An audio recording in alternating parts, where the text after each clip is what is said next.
One thing you have to understand is this. For someone with strong narcissistic traits, their image is everything. It's not just important, it's their identity. How people see them matters more than how they actually treat people behind closed doors.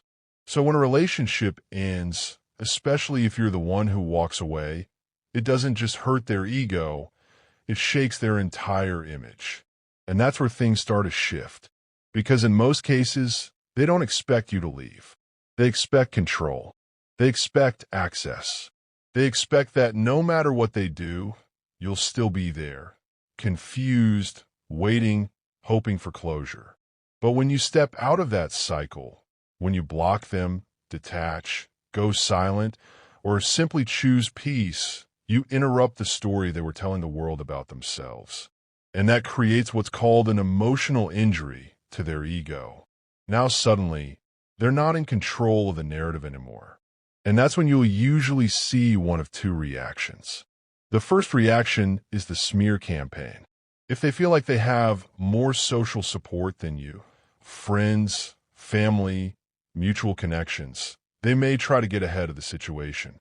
They'll start planting seeds, telling people things about you that make you look unstable, difficult, or even harmful. You might hear things like, "You were the problem. You hurt them. You were too much to deal with." But here's the truth. Most of what they say is projection. It reflects what they were doing, not you. And the hardest part?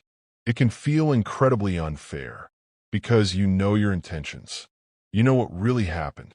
But try to defend yourself in that moment often pulls you deeper into the chaos. That's why silence and distance become your power. Now, the second reaction looks very different on the surface, but it comes from the same place. If they feel like the social ground is equal, or they're unsure how others will respond, they may come back to you, not with anger, but with guilt. They'll question you. Why would you do this to me? After everything I've been through, you didn't even give me a chance. And for a moment, it might sound convincing, because they'll speak from a place that feels vulnerable. They'll remind you of their struggles, their past, their pain. But look closely. They're not taking responsibility. They're rewriting the story, positioning themselves as the victim and you as the one who caused harm. It's emotional manipulation, just delivered more softly. And the goal is the same, to pull you back in and regain control. Because once you return, the dynamic doesn't reset, it escalates. The respect doesn't improve. The behavior doesn't magically change. In fact, it often gets worse. Why? Because now, in their mind, you challenge their image. You disrupted their control. And if you come back, there's a silent need to reestablish dominance. That can show up as harsher treatment, more distance, more emotional games. Many people who go back say the same thing. It felt heavier the second time, more confusing, more painful, more draining. So if you've stepped away, understand what you've really done. You didn't just leave a relationship.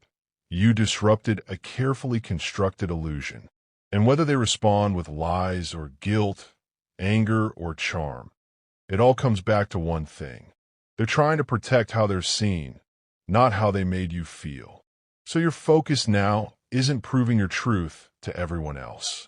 It's protecting your peace. Let people believe what they want. The ones who truly see you won't need an explanation. And the ones who don't were never your safe place to begin with. Healing isn't about winning the story. It's about no longer needing to be part of it. Take care of yourself. Be patient with your healing. And most importantly, don't go back to what you already had to survive.